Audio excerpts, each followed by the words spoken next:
Bienvenue chez Atelier Mode. Aujourd'hui, la construction de la jupe de base, chose promise, chose due.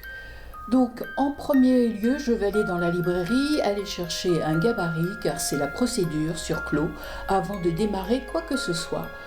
Il faut aller chercher un gabarit, donc un avatar.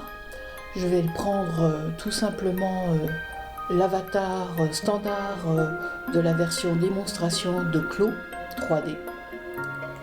Et nous allons démarrer par la suite la création de notre jupe. Donc j'ai été obligée de chercher une procédure nouvelle de construction parce que bon, ce nouveau logiciel dit nouvelle procédure de travail.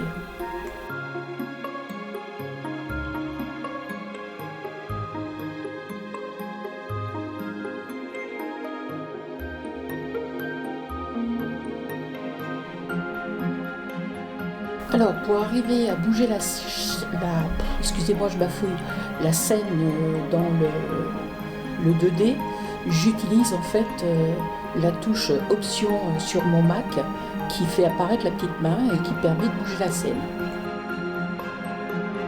Je vais activer en fait le polygone et tracer un carré qui sera en fait comme si c'était une feuille de base sur laquelle je vais travailler en ligne interne pour tracer ma jupe.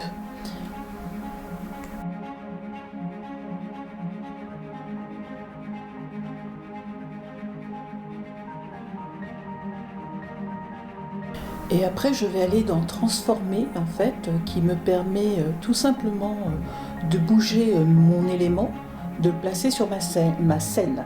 Décidément, j'ai du mal avec ma scène. Hein. Donc, vous avez vu qu'avec la molette, je peux faire un zoom avant, un zoom arrière. Rien de très spécial. Je passe maintenant dans l'outil de ligne interne pour commencer par tracer le rectangle de base de ma jupe. Donc vous connaissez le principe, hein, 94 divisé par 2 égale 47 de largeur de jupe et la longueur de votre jupe, ça sera en fonction de la mode. Et moi, comme c'est un gabarit, ça sera 55. Je valide par OK, je reprends mon outil de transformer et je vais déplacer ce rectangle de ligne interne à l'intérieur de mon carré, comme ceci. Voilà.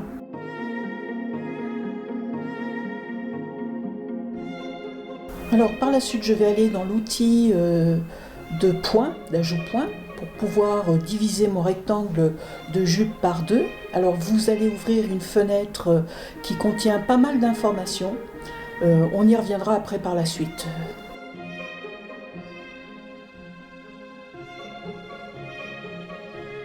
Nous allons par la suite, grâce à l'outil interne et ligne interne, tracer notre couture de côté, comme ceci. Donc 2 clics sur la fin de la ligne pour sortir de la fonction. Un petit clic droit sur la souris qui me permet en fait d'aller chercher l'outil qui me permettra de déplacer ma ligne vers le dos de 1 cm, voilà qui est fait. Alors c'est un outil pratique, hein, cet outil. Là, je vais éditer mon point, ma ligne, et je vais l'effacer. Et avec le même outil, je vais faire pareil avec le point qui m'avait servi à diviser mon rectangle par 2.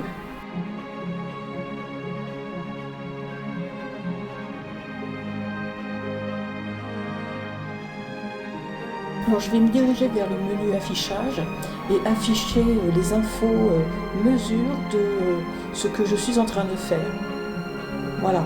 Alors on ne va pas bien voir les infos, mais maintenant je vais faire une action qui me permet de diviser un segment par 2. Ça crée en fait des points d'intersection sur les segments. Et donc c'est une fonction qui est géniale parce que ça permet d'afficher directement les mesures de chaque rectangle.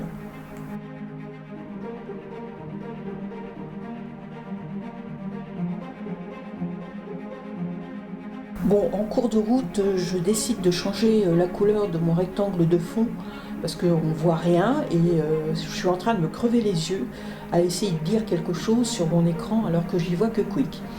Donc ça, c'est quelque chose dont on parlera quand on fera de la customisation en 3D, une application de couleurs uniformes ou de motifs.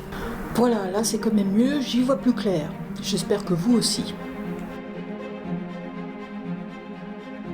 Donc maintenant nous allons aller dans l'outil éditer le modèle qui va me permettre de sélectionner ma ligne de taille et de créer mes lignes de petites hanches. Donc là je reviens dans l'outil déplacement de ligne interne et je vais poser en distance la hauteur de mes petites hanches. Alors comme vous pouvez le voir, la ligne sort de mon cadre et moi je veux qu'elle rentre dans mon cadre, donc je vais décocher Reserve Direction qui va me permettre de faire rentrer ma ligne dans mon cadre, comme ceci. Je recommence avec le devant, je fais exactement la même manipulation. Je valide avec le bouton OK. Je suis toujours avec le même outil, mais cette fois-ci je l'utilise avec la touche Shift et je vais toujours faire la même opération. Offset as internal line, déplacer de 22 cm pour créer la ligne de hanche. Je trouve que la jupe de base est un élément de départ pour apprendre un logiciel qui est quand même sympathique. Je retourne dans l'outil de création de ligne interne et je vais maintenant créer toujours les points d'intersection et par la suite ajouter les points qui vont créer la pince de mon galbe de côté. Donc là je suis toujours dans fendre la ligne, drôle de traduction en français pour ajout de points. Le 3D 5.2 c'est la version bêta, donc tout n'est pas traduit correctement.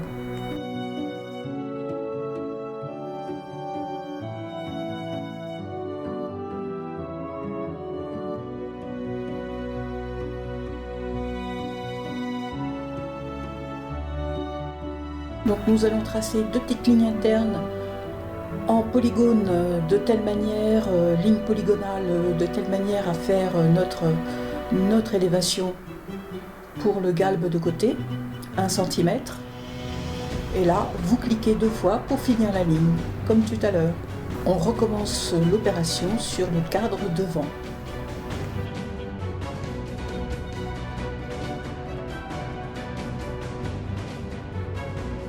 Pour la création du galbe avec la ligne interne en courbe, vous cliquez et vous faites glisser sur la fin de la ligne la souris, ce qui va vous permettre de créer la courbe. Par la suite, vous cliquez 2 fois pour finir et sortir de la fonction. Alors maintenant, je vais dupliquer et effectuer le miroir de ma ligne que je viens de créer. Avec cette fonction, vous allez devoir sélectionner la ligne, puis après indiquer l'axe de la symétrie. Donc moi, ça va être bien sûr la ligne de construction de ma couture de côté. Alors vous remarquerez que j'utilise pour le moment pas beaucoup de fonctions, mais au moins ça a l'avantage de me permettre de maîtriser ces fonctions parfaitement. Donc maintenant je vais créer la pince de ma couture de côté, puis après ma ligne de taille. Donc ajouter un point, je sélectionne ma ligne de taille, clic droit de la souris, enfin clic gauche plutôt, excusez-moi, et je vais maintenant cliquer pour ajouter un point à 1 cm de mon milieu dos.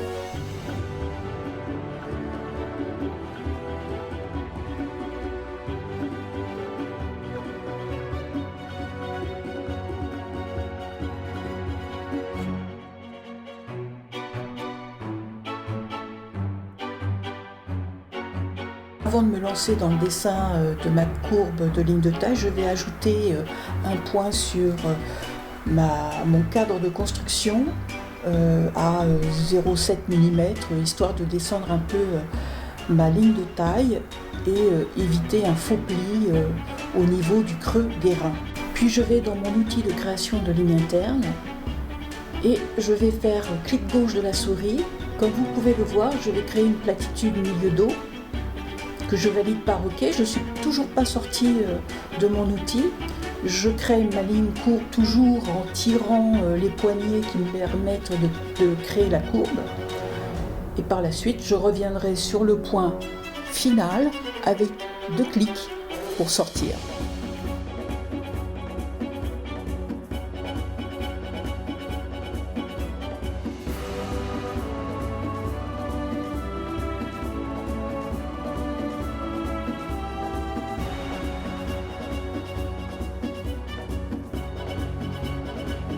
Nous allons ajouter un point d'intersection sur la pince milieu dos et la ligne de taille avant de passer à la construction de ma pince.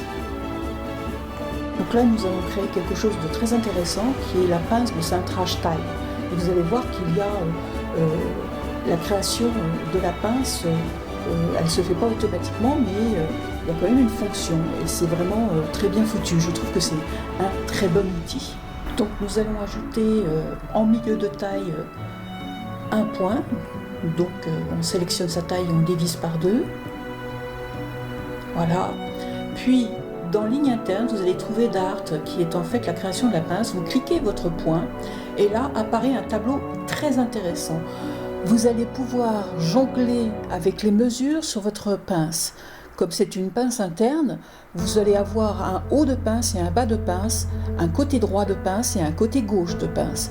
Donc la force de pince va automatiquement se répartir et être divisée. Voilà, vous rentrez vos mesures, puis par la suite, vous validez sur le bouton OK et ça va vous donner la pince.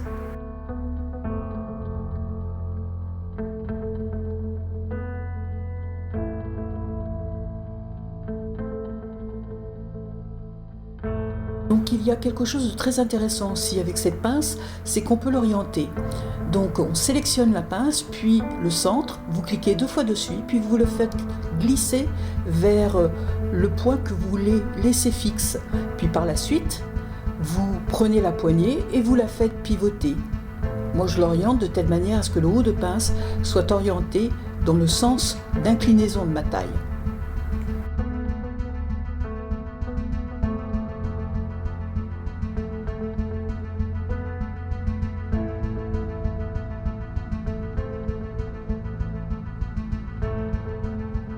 Je crois que vous avez compris le processus, donc je vais accélérer un petit peu le travail et dès que mes pinces sont créées sur mon devant, je vous reprends.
Et bien voilà, mes 2 pinces sont créées et maintenant je vais créer tous les points d'intersection qui nous manquent.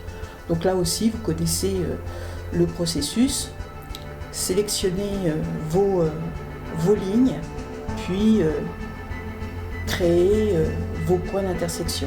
Alors pourquoi faire ces intersections? C'est simple, c'est une étape essentielle avant de créer les pièces patrons, avant de faire le tracé du contour des pièces patronage.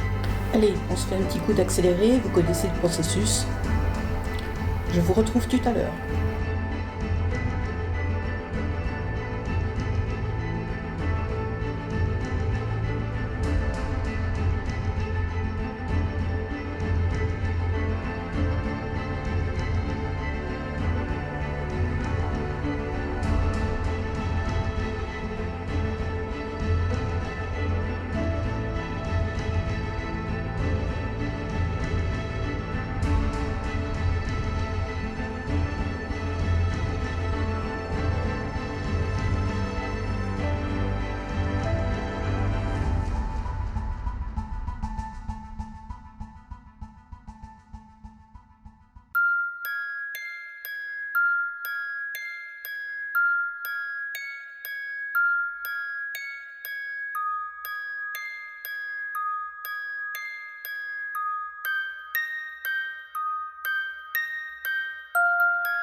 Bien, maintenant tout est fait, j'ai tout vérifié, je vais passer au traçage du contour de mes pièces. Donc je vais prendre l'outil de tracer et je vais cliquer et sélectionner en même temps toutes les lignes qui m'intéressent et qui font partie du contour de ma pièce jupe dos. Ça peut prendre un petit peu de temps, surtout ne lâchez pas la touche Shift. Ça m'est arrivé, il a fallu que je m'y reprenne au moins 3 fois avant d'arriver à faire quelque chose du premier coup. Donc faites attention, ne faites pas les mêmes bêtises que moi. Et une fois que vous aurez sélectionné toutes les lignes, vous faites la touche gauche de la souris et dans le menu qui apparaîtra, vous ferez Tracer patron.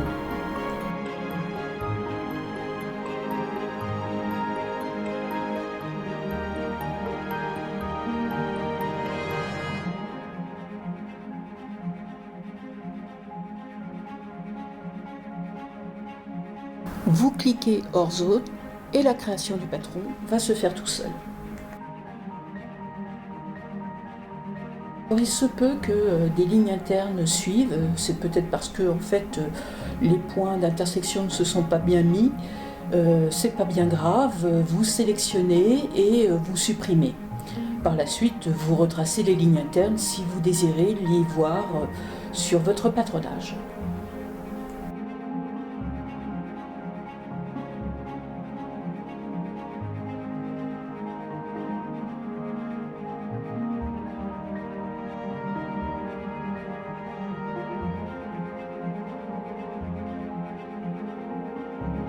Nous allons passer au devant, ça sera exactement la même chose, pas très compliqué, plutôt simple à comprendre.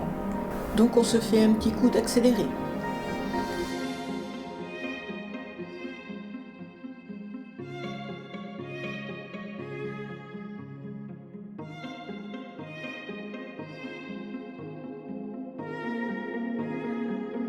Bon là j'ai un petit bug en fait, c'est tout simplement parce que ma jupe dos n'était pas désélectionnée, donc ça a dupliqué en même temps le dos, donc c'est pas grave, pas de panique à avoir, vous cliquez à l'extérieur, puis vous prenez l'outil de sélection, que moi j'appelle comme ça hein, tout simplement, et vous sélectionnez vos deux éléments, puis désélectionnez en cliquant à côté, et vous supprimez le dos qui est en trop et les lignes qui sont pas nécessaires. Voilà.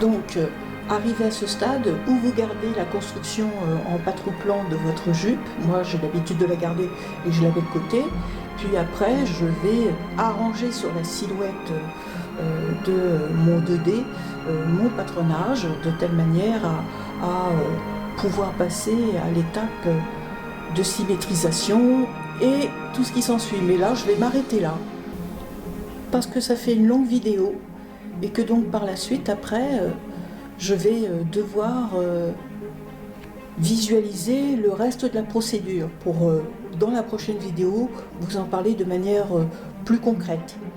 Dernière petite chose, vous voyez que je vais effacer des points, mais je ne vais pas les effacer pour les supprimer, je vais juste les convertir en points courbes et ils vont disparaître de ma forme.